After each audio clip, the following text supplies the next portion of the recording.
Então, oi, Babi! Oi, gente, boa noite. Agora estamos ao vivo também, aqui na plataforma Stream no Facebook e aqui no Instagram. Então, eu vou estar triangulando, falando nos dois lugares ao mesmo tempo, mas falando que essa live, ela é uma contrapartida dos projetos que nós realizamos pela Ganesh, em especial do projeto Caixa Acústica, que é um projeto que foi contemplado através da Lei Aldir Blanc, no programa de apoio à cultura da Fundação Cultural de Curitiba. Então, essa live ela vai contar um pouco da história do que é a Ganesh, de como surgiu, e como que esses processos reverberaram, né, e continuam reverberando até hoje. Então, muito prazer, para quem está assistindo essa live e não me conhece, eu me chamo Humberto Gomes, sou artista, ator, diretor de teatro, trabalho com produção, professor, enfim. Faço várias coisas nesse ramo da arte, e a minha ideia é estar aqui compartilhando com vocês um pouco de como surgiu a Companhia Ganesh, de como surgiu essa ocupação de espaços, e como que essas investigações se deram a partir desse tempo todo. E, inevitavelmente, eu vou ter que contar um pouquinho da minha busca sobre investigação, que eu nem na investigação de ocupação de espaços, né? Que, na realidade, na época, eu nem lembrava, nem imaginava, né? Estou meio no delay das minhas palavras hoje. Eu nem imaginava que essa investigação de ocupação de espaço acontecia. Eu trabalhava num centro cultural na cidade de São Roque, interior de São Paulo, que é onde eu morei durante muito tempo, e lá tinha um grande galpão antigo, e esse galpão foi desocupado, e eu e os meus alunos na época, nós limpamos o galpão inteiro e transformamos ele numa grande sala de teatro. Então lá aconteciam as reuniões, os ensaios e também as peças nesse galpão. E foi lá que eu tive uma das minhas primeiras experiências com o Nelson Rodrigues, que é um autor que eu amo muito, foi uma montagem dos Sete Gatinhos, e nós ocupamos esse galpão num formato de passarela. Enfim, eu fiquei muito tempo ali, né, trabalhando naquele lugar, depois acabei vindo para Curitiba, e em 2005, a Ganesh surgiu. E como que a Ganesh surgiu, né? Em 2005, eu e a Renata Vendramin, uma atriz, grande amiga minha, que foi minha primeira parceira na Ganesh, primeira parceria que eu firmei aqui, nós tínhamos interesse de trabalharmos juntos, né, de montar um espetáculo. E era eu, ela, Cássia Damasceno, que me orientava muito com produção, e Luiz Bertazzo também, que na época trabalhava comigo, tinham sido meus alunos, na realidade, a Renata e o Luiz, e nós ficamos muito amigos e decidimos que íamos fazer uma peça juntos. E eu achei um texto chamado Quarto de Hotel, do Roberto Freire, e quando eu li esse texto, eu pensei, cara, né, por que não fazer isso literalmente num quarto de hotel? E aí veio essa ideia, joguei para eles, e aí nós começamos a fazer uns experimentos dentro do meu apartamento, durante os ensaios, né, dos espaços daquele apartamento, para poder investigar, né, essa ocupação desses espaços, para depois nós irmos para esse quarto de hotel onde ia acontecer a peça. Então, o interessante do que acontece dentro desses processos criativos da Ganesh, dessa ocupação de espaço, é que por mais que a gente ensaie num lugar, sempre nós lidamos com um efeito surpresa. Chegar no lugar, literalmente, e ter que ocupar aquele espaço de novo. Então, você está sempre criando, sempre inovando e sempre aberto para uma disponibilidade de improvisar, né, a cena e de presentificar aquele momento, né, que está ali acontecendo com você no aqui e agora. Além de que, como esses espaços são menores, e esses espaços levam os nomes literais das peças, mas eu já vou falar um pouco sobre isso, porque por enquanto eu estou falando só do quarto de hotel, a gente lida com esse público que também se torna um pouco voyeur da própria situação. Um público que está ali, né, diretamente dentro do espetáculo. Não necessariamente diretamente interagindo contigo, mas é um público que contém. A peça contém o público e o público contém a peça. E em 2005, nós estreamos o Quarto de Hotel, no Bristol, um hotel aqui de Curitiba, e após a estreia da peça, eu pensei, eu quero continuar essa investigação, o que seria o próximo espetáculo, né? E a Irin, que também foi uma parceira minha dentro da Ganesh, estava escrevendo um texto, morava em São Paulo na época, a Irin, eu tinha ido visitá-la, estava escrevendo um texto chamado Saída de Emergência, que conta a história do encontro de uma mulher com ela mesma, né, numa saída de emergência de um prédio. Eu falei, cara, o próximo texto vai ser Saída de Emergência. E aí foi que Lala escrevi e Nina Ribas fizeram a primeira versão de Saída de Emergência nas escadarias do Memorial de Curitiba. Após isso, no próximo ano, também continuei nessa investigação da trilogia, pensei, o que então, eu tenho um casal, né, no quarto de hotel, que discute uma relação entre eles. Eu tenho uma relação de uma mulher que é o encontro dela consigo mesma, ou dela com fragmentos de mulheres falando sobre esse movimento, dessas aberturas e também dessas relações que ela se abre e entrega para a vida. Então, quero também ter uma discussão sobre dois caras. Escrevi O Elevador, onde dois caras completamente diferentes ficam presos dentro de um elevador. Um artista que foi buscar o pai e um advogado super metódico. E a partir disso, né, metódico e tantas outras definições castradoras diante do mundo de hoje. Fabiano Morim e Henrique Gaia estrearam essa peça em 2007. Então, em 2008. Então, foi 2005, 2006 e 2007. Quando esses três espetáculos estavam montados, eu pensei, tem algo em comum entre eles, né? Essas relações humanas. Então, eu chamei essas peças de trilogia das relações, né? Essa ocupação que ia permeando essas relações e fico buscando esse ponto. Será que o cara que é citado no quarto de hotel não é o mesmo um fragmento do cara do elevador? Ou será que essa mulher que é citada no elevador não é a mulher do Saída de Emergência? E fui tentando buscar esses pontos em comum. E eu demorei anos, né? Foi de 2008, pulou para 2016, onde a gente passa num projeto de lei de incentivo com a trilogia. Então, chamava trilogia, quarto, saída elevador, e nós ocupamos a Casa Hoffman. Os ensaios foram bem interessantes, porque eu ensaiava literalmente nos lugares, continuei ensaiando dentro de casa, apartamento, na saída de emergência do meu prédio. O elevador que era mais difícil, criava um espaço delimitado com fita crepe para ensaiar os atores. E aí teve essa nova versão da trilogia, onde os espetáculos aconteciam, não um de cada vez, mas ao mesmo tempo, não ao mesmo tempo, assim, né? Ele era pontuado pela trilha sonora e pelas ações cênicas, o que acontecia. Então, quando tinha uma pontuação da saída de emergência, um gatilho da saída que conectasse com o elevador, tinha uma fala do elevador que acontecia. Então, para o público, foi ficando mais tranquilo também fazer essa ligação entre essa trilogia das relações que tanto eu estava querendo investigar.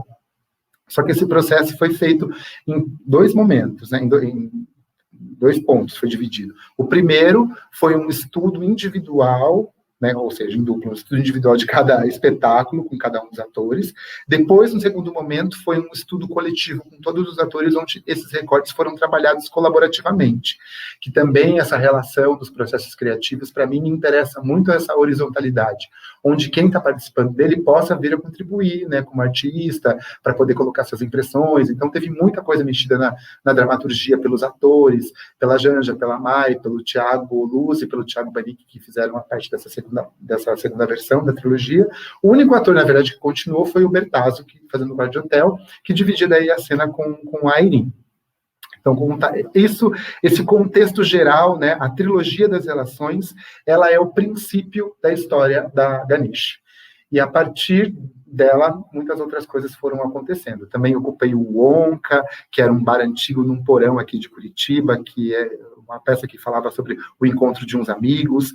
Depois também teve a Chaiarte, que era uma farmácia, um ervanário, foi bem na época da gripe suína, muito parecido com o que a gente está vivendo hoje, que as pessoas estavam meio surtadas por conta dessa epidemia da gripe suína, e tinha esse medo do toque, esse medo do abraço, e o xarope para acabar com a tosse falava um pouco sobre isso, né? Quando a gente engasga algumas coisas, nós não conseguimos colocar a relação para frente. Então, bem assim, em resumo, isso é um pouco dessa história desse processo da Ganesh, e agora eu vou mostrar para vocês um teaser da segunda versão da trilogia, que estreou em 2016. Du, pode soltar aí, fazendo um favor. Quem está no Instagram, infelizmente, não consegue ver os vídeos, mas essa live vai ficar salva no Facebook e depois no YouTube também, tá?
aqui na live, enquanto estava passando o vídeo aqui, o pessoal do Instagram consegue assistir, eu estava falando que esse vídeo preza pela alegoria dos elementos, né, que contém os espetáculos, o buquê, a arma, o cigarro, os corredores, a ocupação desses próprios espaços mesmo.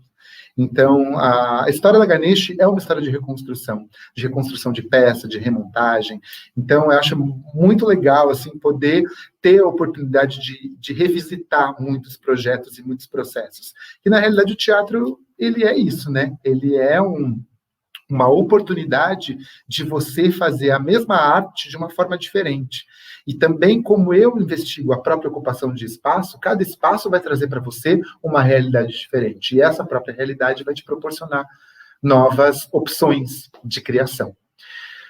Bem, agora eu vou falar um pouco sobre o processo metodológico que é usado nos processos criativos da Ganesh, antes de entrar na caixa acústica propriamente dita, em tudo que tem acontecido até então.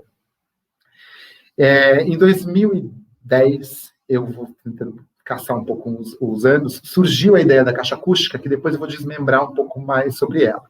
A ocupação de espaço, ela vem muito dessa ideia do espaço vazio do Peter Brook, né, de você poder esvaziar um espaço interno para que você consiga receber novas possibilidades. É a mesma questão que quando você ocupa um espaço, né, que você vai ensaiar ou que você vai realizar uma peça, esse espaço tem uma história, mas como que você vai ocupar esse espaço com a sua história? Como que esse espaço vai ser ressignificado com aquilo que você trabalhou dentro do processo, com aquilo que você revisitou ou que você revisitou de você. Então, essa ocupação, né, desse espaço, essa descoberta desse novo espaço, ele vai gerar para você também uma reflexão. Então, eu trabalho muito com esse reconhecimento do ator, no primeiro momento, né, pegando bem esses processos fundamentados no Yoshi Ueda, porque esse reconhecimento do corpo, esse reconhecimento do instrumento e da ferramenta do corpo que a gente tem, né, enquanto respiração, enquanto voz, enquanto limpar as nossas ideias, enquanto alinhar os nossos chakras. Me alimento muito da yoga também para fazer os aquecimentos, da respiração. Então, essas coisas vão compondo esse espaço para a gente trabalhar esse esvaziamento para poder se preencher de novas possibilidades criativas. Então, a partir disso, a gente entra nessa fase de reconhecimento. Du, se você quiser colocar os slides aí para a galera que está nessa live aqui acompanhar. Então, é esse conhecer e reconhecer, né? Como que eu me reconheço enquanto artista, o que eu imprimo da minha história enquanto artista, né? O que eu reconheço dela, para que eu possa preencher esses estados que vão sendo provocados diante do próprio processo criativo. E por aí vai, pode mudar já. Tem essa imagem aqui de um primeiro sarau acústico, em 2010, como eu falei para vocês, onde surgiu essa ideia da caixa acústica. Eu comecei, além de trabalhar com as próprias ideias da ocupação dos espaços, saber de como as histórias das pessoas, dos atores, né, as histórias reais, podiam se transformar numa ficção e gerar, então, uma fricção para que a gente contasse algo de uma forma cênica. E, para isso, eu precisava do espaço, precisava das alegorias e dos elementos, né? Então, surgiu esse sarau acústico, que na época era eu, Gide Ferreira, Rafa Ferreira, Cauê Persona, Airine e Bruna Capraro. Nós ocupamos o sobrado, um sobrado aqui na Tilibório, que uma amiga minha mora até hoje, que gentilmente cedeu esse sobrado para a gente. E nesse sobrado nós ocupamos os cômodos e montamos esse sarau acústico contando um pouco das nossas histórias. Então, as cenas foram inspiradas num questionário que faz parte do processo também, que é um questionário bem reflexivo, que eu trago pensando assim, qual o seu maior drama, quais são os rancores que você não consegue se livrar, enfim. Me baseei nesse questionário em cima de algumas reflexões, aí também vindas do processo do Osho, né, de meditação, de limpeza, de esvaziamento. Então, misturei um pouco dessas coisas todas para o processo criativo e, a partir disso, nós montamos esse questionário. E esse questionário, sendo respondido, nós começamos a trocar e achar os pontos de conexão entre as nossas histórias. E aí, de repente, eu estava fazendo uma história da Irine, o Cauê estava fazendo uma história do Gide, e a gente foi trocando para chegar no resultado, né, disso. E a ideia da caixa acústica mesmo, falei que ia falar depois, mas já estou falando um pouco.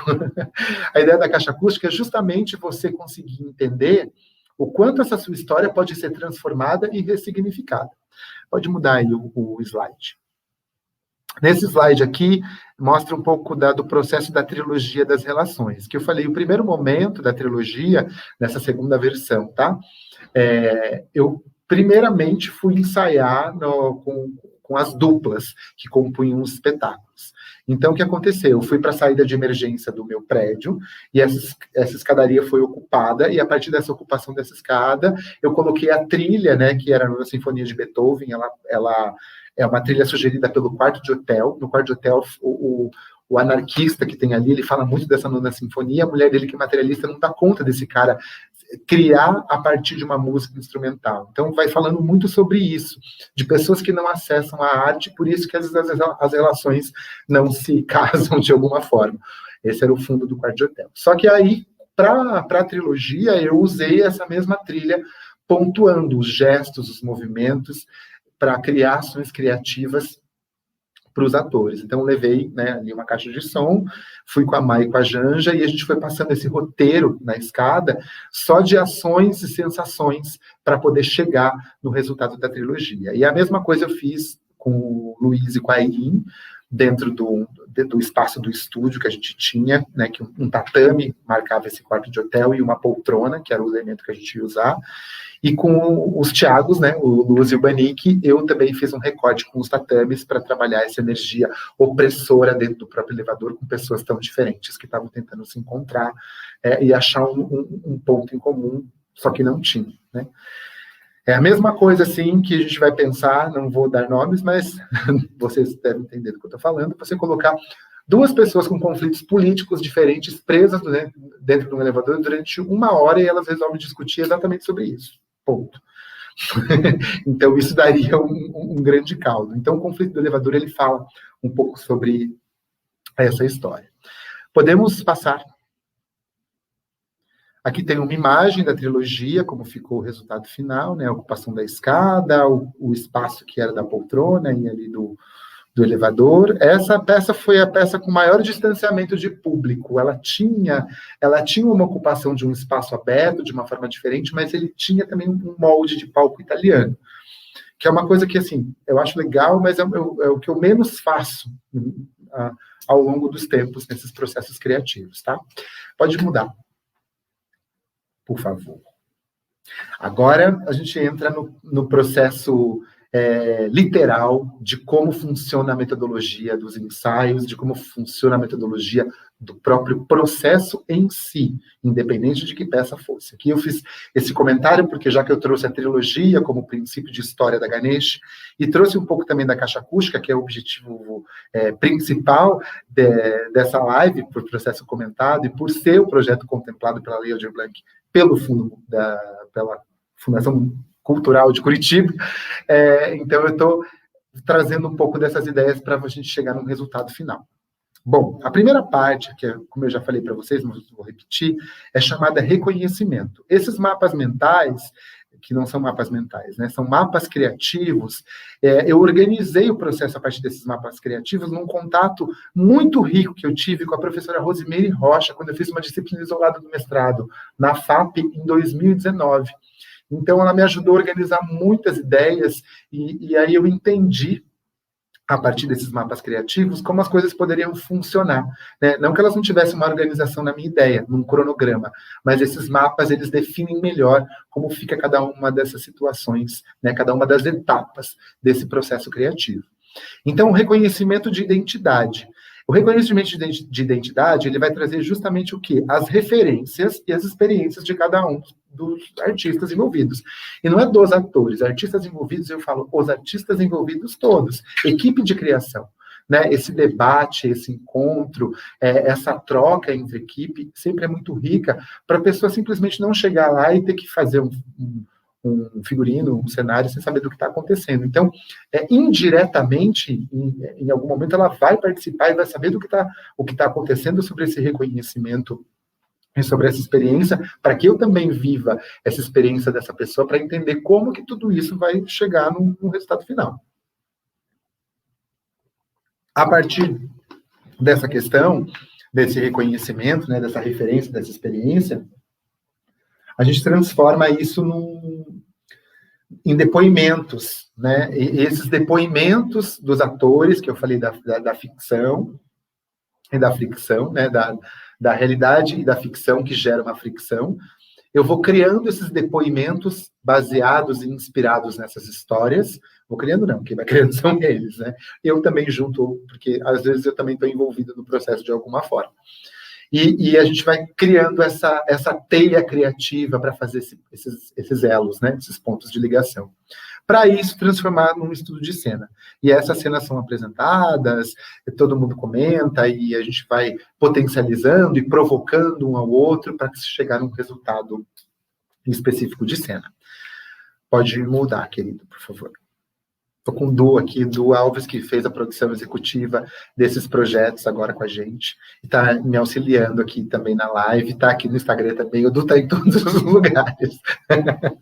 Está aqui no computador da Mai também, que eu estou no estúdio Gato Voador, do Vitor Dias e da Maiara, que são meus parceiros na companhia, tipo, são pessoas que estão ali comigo na criação e na mão na massa, em vários momentos, inclusive nesses momentos de pandemia, numa criação, às vezes à distância, mas sempre que a gente podia ter um encontro para poder potencializar esses efeitos criativos com segurança, obviamente, porque nós estamos falando de consciência, num momento tão sensível que a gente está vivendo, eles estiveram aqui. Então, eu aproveito para falar, porque parceria que evidencia, que soma a vida da gente, sempre tem que ser dita, sempre colocada ali na pauta para ser colocada, né? E arte a gente não se faz sozinho, todo mundo sabe disso.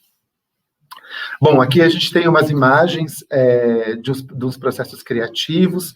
Esse aqui são imagens de um tempo, eu fiquei muito tempo em sala de aula, né? Eu fui professor da Cena 1 durante 15 anos, que é uma escola de formação de atores aqui de Curitiba, e lá eu tive a oportunidade também de desenvolver muitos projetos e muitos processos com os meus alunos que me engrandeceram muito como profissional. Então, eu conheci muita gente legal, muita gente bacana e pessoas que fazem parte da minha teia de relações até hoje. E aqui são algumas imagens que eu estou disponibilizando desses processos que aconteceram lá em sala ou em vivências que eu fazia extra sala de aula, onde a gente fazia esses encontros, trabalhava com linha do tempo, trabalhava com esses depoimentos, com meditação ativa, com alinhamento de respiração, para chegar no resultado e para trabalhar com as cenas. Pode mudar também, Du, por favor. Bater uma porta aqui, todo mundo ouviu. Bom, aí isso me leva para a segunda parte do projeto, que é levantar o tema, que eu acho bem interessante. Então, já tivemos o reconhecimento, já tivemos uma troca, já tivemos a ideia da nossa história, já tivemos a troca de ideias da nossa história, já tivemos a nossa fricção acontecida, já tivemos um debate, uma provocação de todo mundo que participa, e o levantar o tema vai para um lado de uma montagem. Bom, se você tem uma montagem pronta, ou seja, um texto, como eu falei da trilogia, por exemplo, do que a trilogia fala? De relações humanas. De relações humanas, não só disso. Ela fala sobre liberdade de expressão, ela fala sobre arte, ela fala sobre diferença social, ela fala sobre inclusão social, ela fala sobre reflexão de reconhecimento da passagem de tempo na tua vida. Então, eu tenho um monte de temas que permeiam essa trilogia das relações, né? Citando como exemplo. Então, eu vou a fundo nesses temas, pensando quais são os dados sociais que esses temas me trazem a partir desse levantamento. Quais são as palavras-chave que esses temas me despertam, né? Me desperta piedade, me desperta alegria, me desperta reclusão, enfim, todo mundo vai trazer ali, vai colaborar com uma palavra-chave, e a partir dessas palavras-chave, advindas desses dados sociais levantados dentro do próprio tema que as peças carregam, né, eu vou trabalhar com os improvisos. Então, eu vou lá, né, vou trabalhar esse processo de presentificação com o ator, né, trazendo ele para esse estado de presença, para esse estado de respiração. E a partir disso eu vou trabalhando com pontuação de movimento, que é uma coisa que me interessa muito, porque veio do teatro físico, que foi um estudo que eu fiz com o Luiz Lois, e que muito somou na minha vida, né? A gente também tem que enaltecer os nossos mestres que passaram por nós, e a partir disso eu vou pontuando gestos, de ações físicas e vou pontuando com trilha sonora, e a partir dessa trilha eu vou soltando as palavras-chave e vão acontecendo esses improvisos espontaneamente, para que a gente entenda como esse tema se desloca e como esse tema se dá primeiro no corpo e na respiração. A fala depois. E perceba, a fala de alguma forma, ela já veio um pouco antes, porque eu tive ali o meu processo dramatúrgico, o meu processo de experimentar, escrever, um processo de cena, um processo de provocação, então eu já estou vindo meio provocado desse primeiro momento de reconhecimento, eu já estou vindo com esse pré-conhecimento de mim, né, ali, ou uma revisita de algum aspecto, então como isso vai influenciar nesses improvisos, nesses temas, nessa palavra-chave. Mas tem uma coisa bem interessante de falar, quando eu não tenho uma peça. Um filósofo que eu investiguei muito foi o Bauman, e toda a temática que ele carrega ali por trás, principalmente dessas relações líquidas, principalmente dessa questão social, né, que acaba sendo banalizada diante dessas relações. Então, pegando ele como exemplo, eu já trabalhei muito em cima de temáticas do Bauman para desenvolver esses improvisos, essas palavras-chave, para daí criar uma dramaturgia coletiva com os atores. Pode mudar o slide, por favor. Vi que entrou muitas pessoas ali, minha amiga Cláudia, que é minha vizinha, que é psicóloga, também me ajuda muito nas minhas provocações de ideias, e acho que é isso aí, na vida a gente não faz nada sozinho, né?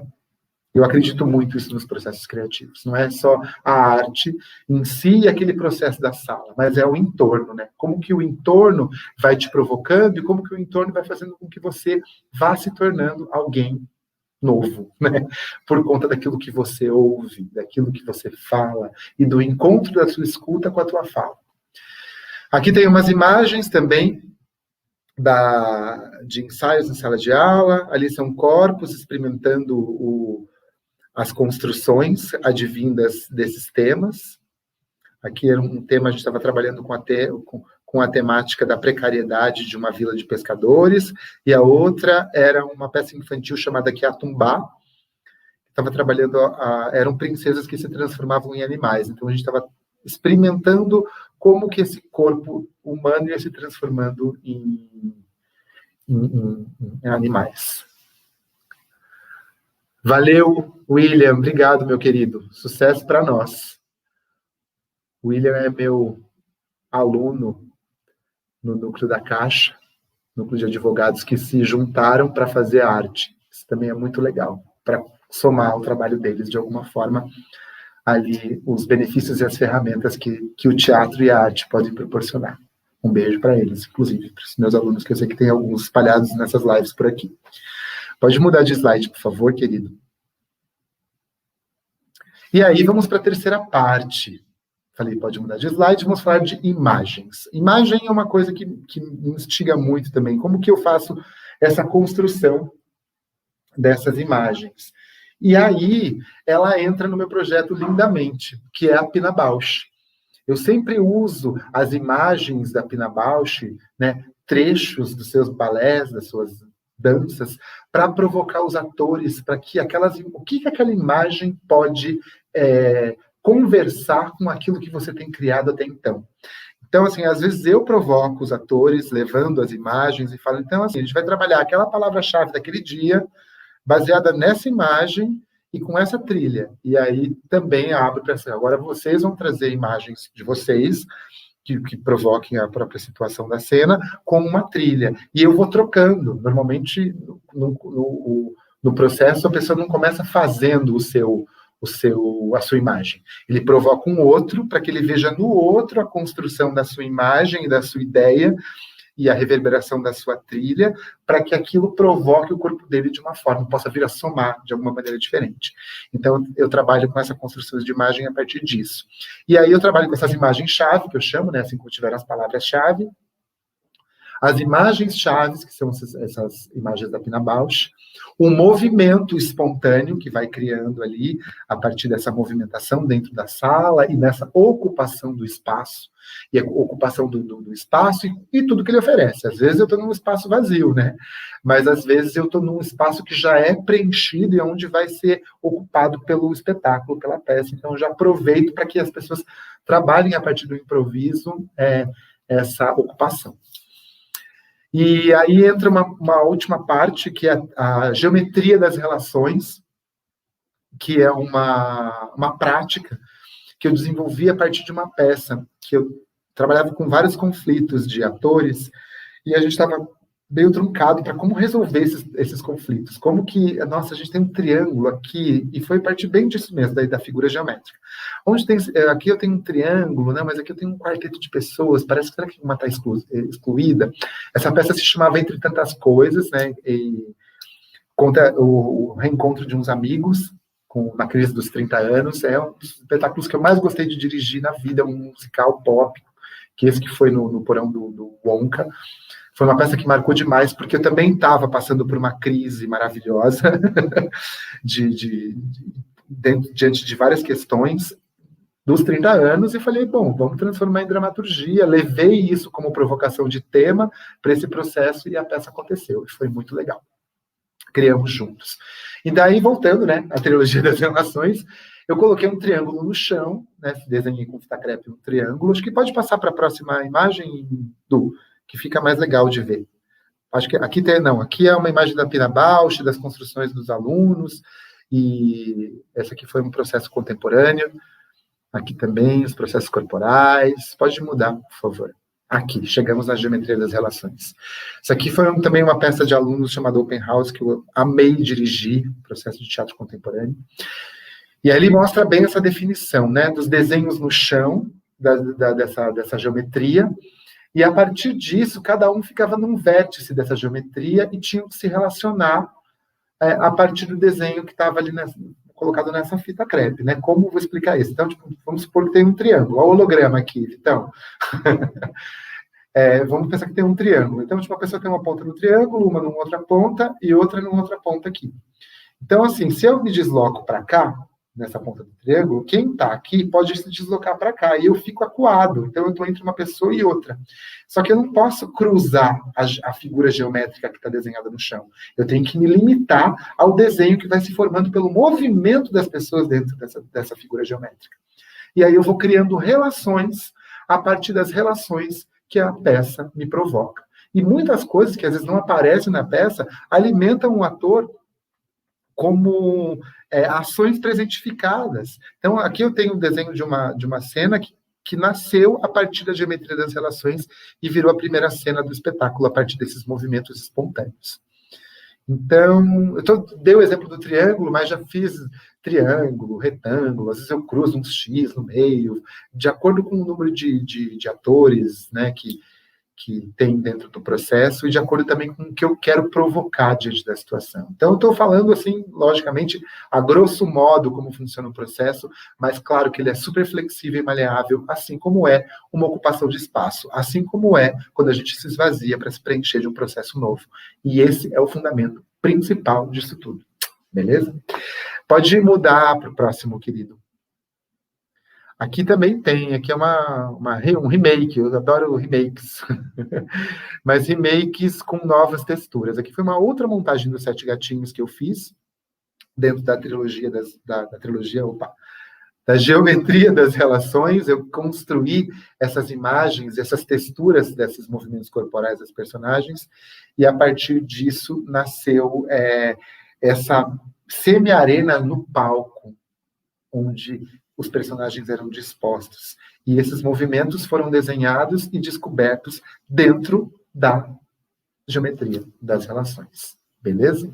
Pode mudar para a próxima. Oi, Igor, entrou aí, né? Chegou.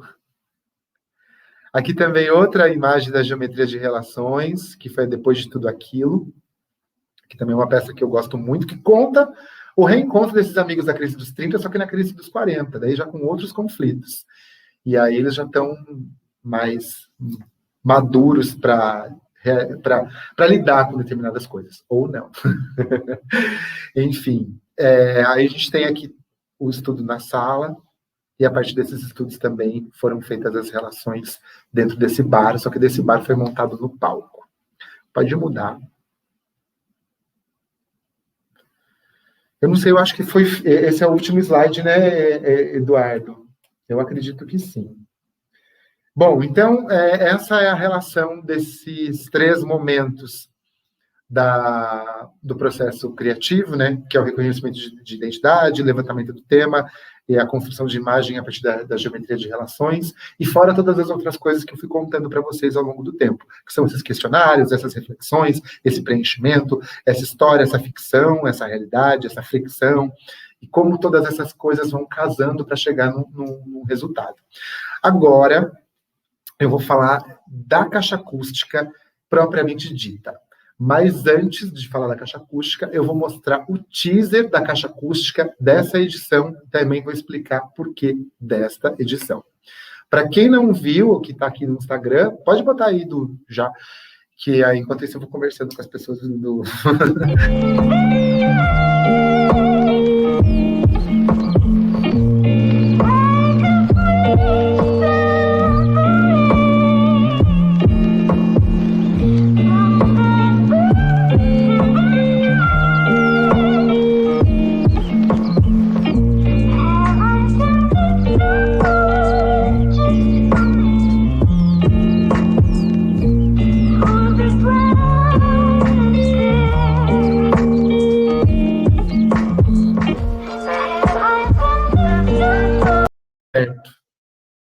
Aqui estou respondendo coisas ali que estava vendo. Eu estou contando que as pílulas acústicas, depois já falo porque elas chamam pílulas acústicas, estão disponíveis no feed da companhia, do Instagram, no YouTube e no Facebook, assim como o teaser também que vocês acabaram de ver aqui nessa live. E aqui fica a dica para quem não viu, dá uma pesquisada aí, compartilha. Afinal de contas, esse projeto nasceu como? O que é a caixa acústica, né? Agora falando oficialmente sobre isso. A caixa acústica nasceu em 2010, com essa minha ânsia, essa busca de reflexão, pensando como minha história, né, a investigação como artista no primeiro momento, como que as minhas histórias, as minhas reflexões podem se transformar numa dramaturgia, podem chegar a reverberar para as pessoas de alguma forma. Aí estava lá conversando com a Irine, minha amiga, falando, Irine, eu estava pensando nisso, etc e tal. Falou, vamos fazer um processo. Falei, pois é, acho que podia ser. Aí falei com o Cauê, falei com o Gide, fui agregando pessoas, e nós nos encontrávamos toda terça-feira à noite. E toda terça-feira à noite nós começamos a trazer reflexões das nossas próprias vidas. E essas reflexões das nossas vidas, baseadas nesse questionário de meditação do Osho, ele foi alimentando a dramaturgia e as cenas. Como ali todo mundo era artista, cada dia também alguém provocava a gente com alguma coisa. Então alguém trazia um exercício, um fragmento de filme, um fragmento de texto, mandava um artigo, e nós íamos debatendo e construindo. Isso foram meses, nós ficamos tipo de junho a novembro experimentando, até falar, bom, a gente tem tanto material, vamos ocupar esse sobrado, né, que era dessa minha amiga, que eu já contei para vocês ali em outro momento. E aí nós ocupamos essa casa com as nossas cenas, e um dirigiu o outro. Então tinham composições do Gide, ali na peça, que todo mundo cantava, e a gente fazia, às vezes, uns encontros, falava, hoje vai ser um encontro de apresentar cena, só que não era assim, tipo, vamos sentar, apresentar cena e comentar. Nós nos encontrávamos, às vezes levávamos vinho, às vezes não, às vezes fazíamos uma comida, às vezes não, e no meio daquele encontro, né, potencializado de arte, de trocas, de boas trocas, saudade desses encontros, inclusive, com mais frequência, as cenas iam acontecendo. Então, do nada, eu começava a falar o meu texto, fazia a minha cena, ocupava um espaço na casa, chamava as pessoas, nós começamos a trabalhar com esses atos espontâneos da caixa acústica. E esse projeto, né, foi finalizado com esse sarau, mas ele oficialmente depois ele nunca virou uma peça. E eu fiquei pensando ao longo do tempo, né, pensei tanto que depois só concluí meu pensamento o ano passado na pandemia. Quando eu lancei um projeto por livre e espontânea vontade, um projeto chamado Processos Criativos, foi um workshop que eu lancei, falando, pandemia, tanta coisa para trocar, como que seria essa ocupação de espaços num formato online? Como que eu poderia contribuir também com os artistas, e como eu poderia não me enferrujar, né? Tentar experimentar uma coisa diferente. Só que aí, nos processos criativos, toda a metodologia que eu estava usando era uma metodologia de processo. Aí eu falei, cara, a caixa acústica é o processo da Ganesh. O processo da Ganesh se chama caixa acústica. São processos que reverberam, porque eu estou trabalhando com reverberação, estou trabalhando com ocupação de espaço, com esvaziamento de pensamento, com novas ideias, com criatividade, com histórias que se cruzam. E aí, né, na realidade, foram quase 11 anos para eu entender. As coisas, elas demoram um tempo para cair a ficha para a gente. Eu acho isso maravilhoso na arte. Ela se estende, você vai para um lugar, você se debate no outro, você participa do processo, faz uma coisa, acontece outra, e de repente fala, nossa, era isso. Estava tão simples e eu compliquei tanto. E aí eu comentei isso, foi maravilhoso esse encontro que eu tive com as pessoas. Muitas delas, a maioria eu já conhecia, ou porque já tinham trabalhado comigo em algum espetáculo, ou porque tinham sido alunos meus, e também vieram pessoas espontâneas. E a partir disso, desses experimentos que aconteciam em casa, as aulas eram pela plataforma do Google Meet, essas cenas iam criadas, iam acontecendo os improvisos, e eu falei, cara, essa é a caixa acústica. Eu fico até emocionado de falar isso, porque num momento tão delicado, né, você perceber o quanto a arte pode transformar e reverberar, e quanto aquilo dizia de cada uma daquelas pessoas, e todo mundo tão generoso, tão aberto, disponível para chegar nesse resultado. Mas eu não tinha essa pretensão ainda de colocar esse projeto numa lei, alguma coisa. Também um momento incógnito, a gente não sabia o que ia acontecer, e de repente veio, né, essa oportunidade, e fomos contemplados. E aí nós fomos ocupar. Cada uma dessas cenas foram revisitadas, né? Eu tive uma reunião em particular com cada ator, e aí lançaram as pílulas acústicas online.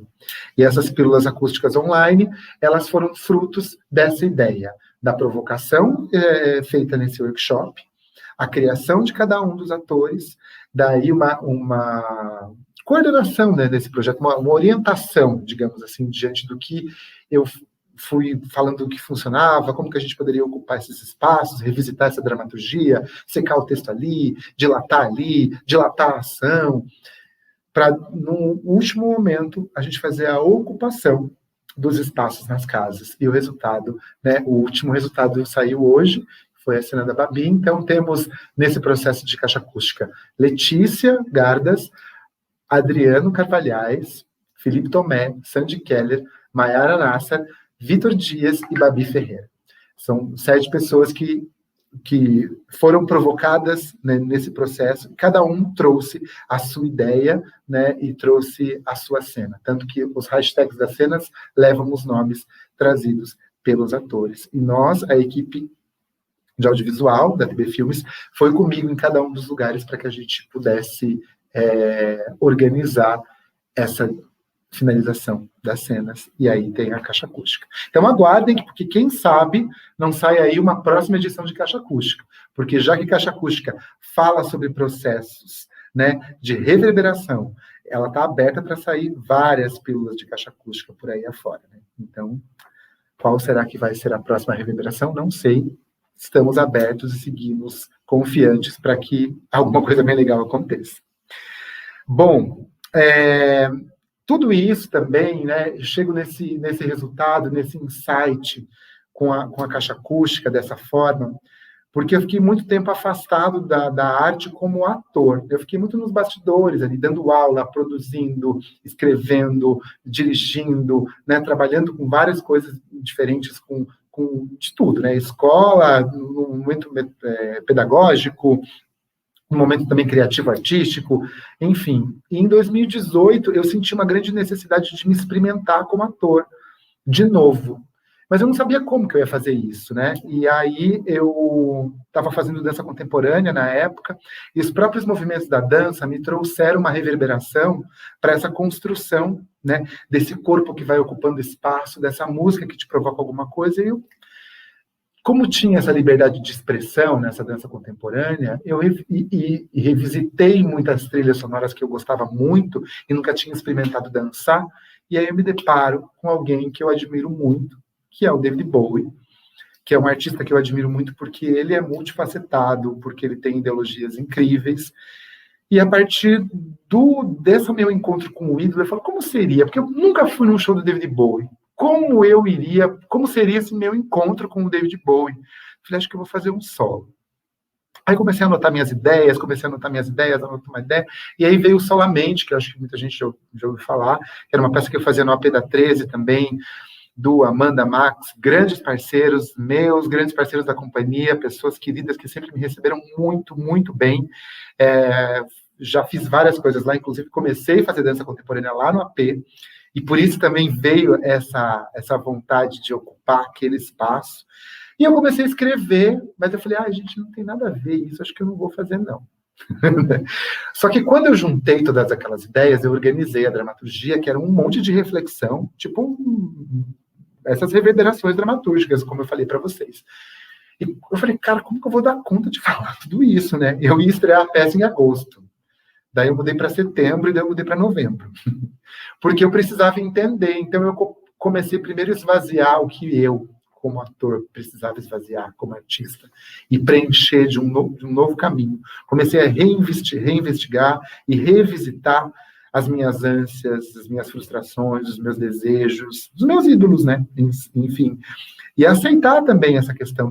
Tem muita reflexão de luz e sombra, o Solamente. E aí estreiei no AP da 13 essa peça, né? O Solamente. E no ano seguinte, em dezembro de 2018, novembro de 2018, dezembro de 2018. Em 2019, eu tive a oportunidade de fazer uma ocupação de espaços com essa peça. Eu viajei para vários lugares. Um espetáculo levantado na raça, tá? Foi uma produção colaborativa. A peça se pagou por si só. Cada bilheteria retroalimentava uma viagem, e cada viagem retroalimentava a próxima. Então, fui eu, a Cara, a Coragem e meus amigos, né, que estavam junto comigo ali, levando a peça. Foi maravilhoso, foi uma experiência ótima.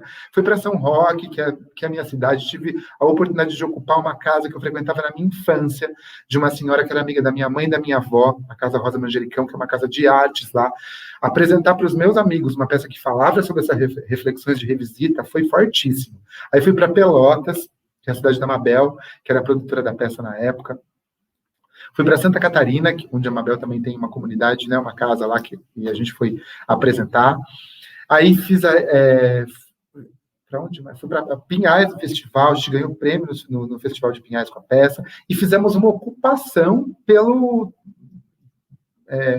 espaços de Curitiba. Então, foi Casa Quatro Ventos, o AP do Thiago Luz, o espaço de arte, e voltamos para o AP, sempre ocupando. Tanto que o Solamente ele ocupou tantos lugares, eu até talvez tenha esquecido de algum que a gente supostamente tenha ido, que ele foi o meu primeiro experimento de live. Eu fiz uma live pelo Instagram, com Solamente manuseando a câmera pela casa, ocupando a minha casa, e vi que era possível, graças ao meu amigo Vitor, que falou, fita crepe é suporte de celular. Eu não tinha nem tripé, nenhum equipamento que eu fui adquirindo durante a pandemia para ocupar o espaço, e fui experimentando. E daí isso também me deu coragem para poder falar para as pessoas, e que me deu coragem para fazer o processo criativo e falar, é possível para a tua casa, é possível fazer. Então, é uma história, para mim, muito bonita. Eu realmente meio tremo, porque eu fico emocionado de lembrar de como essas coisas aconteceram e como elas aconteceram exatamente do jeito que elas tinham que ter acontecido. Porque se lá atrás eu achasse que eu não dava conta de falar, eu não teria feito. Se eu não tivesse feito, eu não teria conseguido olhar para as coisas dessa forma. Então, Solamente me trouxe muitas alegrias. Eu vou pedir para o Du passar um dos teasers. Aqui a Mayara fazia o Bowie comigo, que ele era como se fosse um fractal que passava pela peça e pontuava algumas ações. Pode colocar aí o teaser do Solamente, por favor. Ele me visita. Ele me visitou e ele vai continuar me visitando. Ele é o homem das estrelas e das entrelinhas, e ele é amigo da minha avó. Eu não sei qual vai ser a minha reação ao encontrar com ele nesse labirinto que é a vida.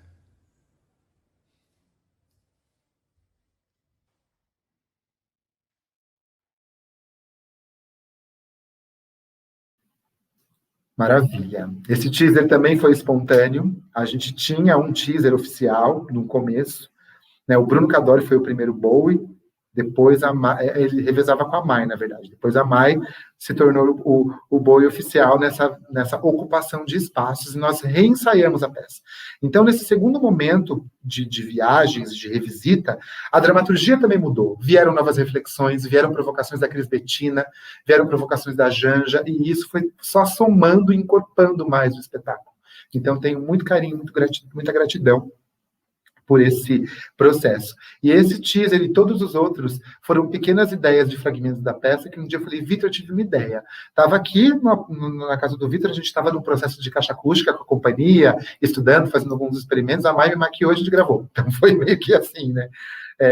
Por isso que eu falo que a gente tem que evidenciar realmente essas parcerias que elas trazem para você coragem para reverberar a tua história, né? Então, ninguém faz nada sozinho mesmo. Se tudo isso existe, é porque tem um monte de gente ali criando pontes com você, te provocando, né, te fazendo mais forte algumas vezes. E como eu digo que tem muita gente com você, não é só gente te apoiando, não. Inclusive, às vezes, pessoas indo contra, achando que você está meio louco de fazer determinada coisa, mas aquilo pode te dar muito mais força do que você imagina. Então, as coisas seguem do jeito que elas têm que seguir. Se você consegue transformar agrura em criatividade, aí é sinal que você está conseguindo refletir a sua arte para o mundo. Pelo menos eu penso assim. Isso não é uma constatação, é uma ideia minha que eu estou compartilhando com vocês. Bom, e a partir disso, para fechar aqui, né, esse conceito dessa live dos processos comentados, né, que especificamente fala do caixa acústica, mas reverbera e respinga em todos os outros, junto com o caixa acústica, nós somos contemplados também com outro projeto, chamado Resposta ao Espaço-Tempo, que foi um curta-metragem rodado na minha casa. O Resposta é primo do Solamente? Bastante, porque, como eu disse, se eu não tivesse feito Solamente com essa reflexão, eu não teria chegado na ideia do Resposta. Aí eu vou contar um pouquinho, assim, muito rapidamente sobre esse processo. O Solamente contava a história de um cara preso dentro de casa, preso dentro de si mesmo, mas porque ele queria, por livre e espontânea vontade. Então, a ânsia dele e o medo dele, né, e a vontade também era sair. E aí, na pandemia, a gente fica preso. E a gente a gente tem medo de sair literalmente.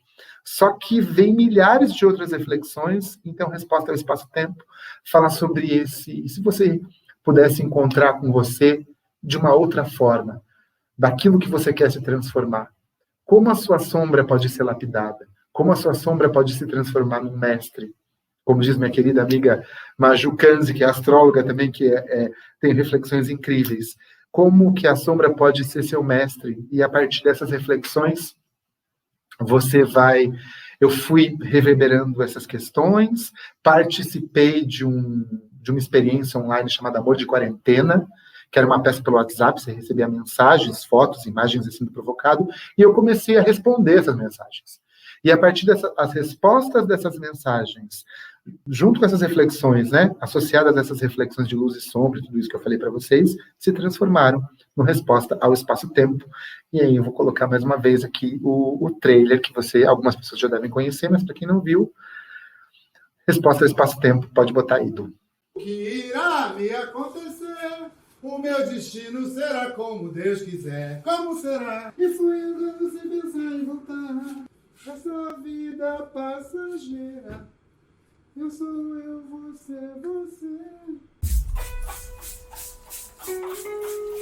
Esses dias não tem sido muito simples. Não tem sido muito fácil. Eu dormi com as cortinas abertas olhando para o céu, tentando ver a lua, mas eu só vi uma estrela com uma luz bem fraquinha. Eu peguei no sono e eu pensei que entre uma pessoa e outra existe uma lacuna. Uma lacuna que é algo que pulsa entre elas.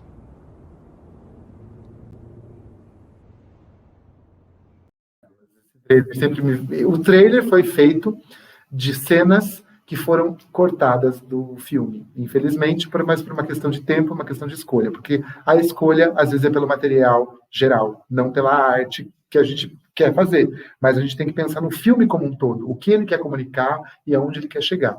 E também pensando na prioridade desse tempo, para que a gente possa encaixar ele em outros lugares, editais e plataformas.